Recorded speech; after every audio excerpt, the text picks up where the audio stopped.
St. Michael's Cave or Old Street. Michael's Cave is the name given to a network of limestone caves located within the Upper Rock Nature Reserve in the British Overseas Territory of Gibraltar, at a height of over 300 meters above sea level. According to Alonso Hernández del Portillo, the first historian of Gibraltar, its name is derived from a similar grotto in Monte Gargano near the Sanctuary of Monte Sant'Angelo in Apulia, Italy, where the archangel Michael is said to have appeared. It is the most visited of the more than 150 caves found inside the Rock of Gibraltar, receiving almost 1 million visitors a year. History. Creation. The cave was created by rainwater slowly seeping through the limestone rock, turning into a weak carbonic acid which gradually dissolved the rock. Through this process,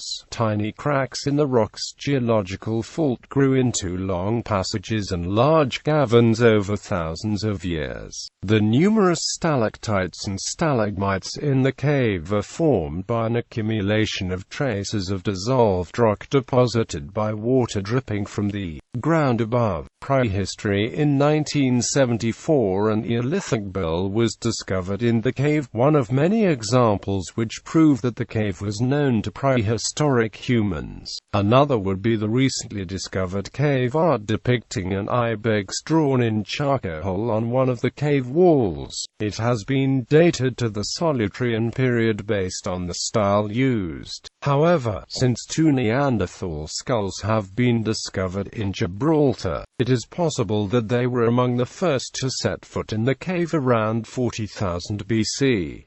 Ancient world. The first factual description of the cave was written in 45 AD by Pomponius Mela, an Algeciras-born geographer. He described Gibraltar as a mountain with wonderful concavities, which has its western side almost opened by a large cave which may be penetrated far into the interior. However, the writings of Homer as well as artifacts discovered in the cave show that it was already well known to the ancient Greeks, Romans and Phoenicians.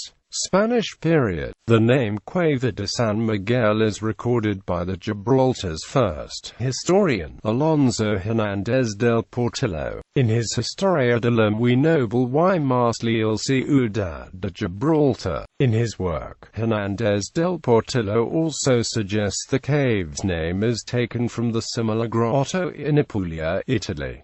18th century. During the 1st century of the British period, there are some records of the attempt by the new owners of the rock to change the name of the cave using the name of the English patron saint, St. George. However, the new name, St. George's Cave, was not successful and, although still used in the 19th century, has not remained in use, being replaced by its original name. 19th century. During the Victorian era, the cave was used as a venue for picnics, parties, concerts, weddings and even duels. The caves would be decorated for many of these events and even illuminated for distinguished visitors by soldiers who would perch on stalagmites with torches. The first official archaeological excavation of the cave was carried out in 1867 by the governor of the military prison, Captain Brome. He discovered numerous prehistoric artifacts such as stoned axes and arrowheads, shell jewelry, bone needles as well as a large collection of pottery. Despite his archaeological efforts, Brome's unauthorized use of prisoners' labor eventually cost him his job. Officers looking for adventure during quiet times of service would pass the time exploring the many passages within the cave system. Sometime before 1840, Colonel Mitchell, accompanied by a second officer, got lost in the caves and were never seen again. Their disappearance led to extensive explorations of the cave system in 1840, 1857 and 1865, but no evidence of the officers' whereabouts was found. Further exploration was carried out between 1936 and 1938, when a scientific expedition was mounted and every known part of the cave system was explored, but again no human remains were found.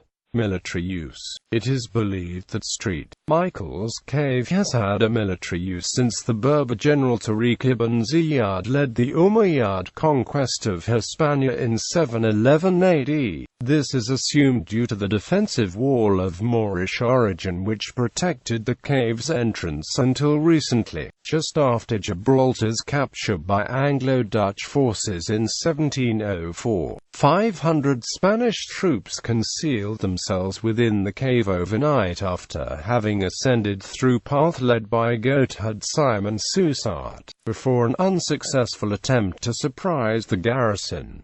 World War II. During World War II, the entire cave was prepared for use as an emergency military hospital.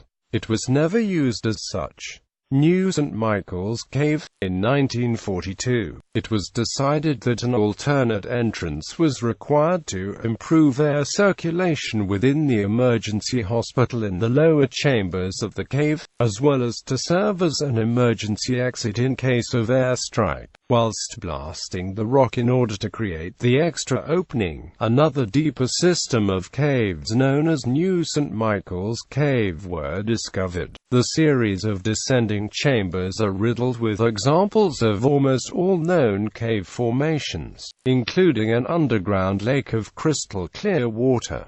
Present-day auditorium. The largest of the chambers, named the Cathedral Cave, currently serves as an auditorium. It was converted due to the chamber's natural acoustic properties. It is equipped with a concrete stage and has a seating capacity of over 100. It has been a regular venue for events such as dramas and Sunny Lumiere shows, as well as the annual Miss Gibraltar beauty pageant. The cave is also used to hold concerts of all music genres, from operas and philharmonic orchestras to pop and rock. Notable acts who have performed in the cave include Steve Hogarth and Breed 77.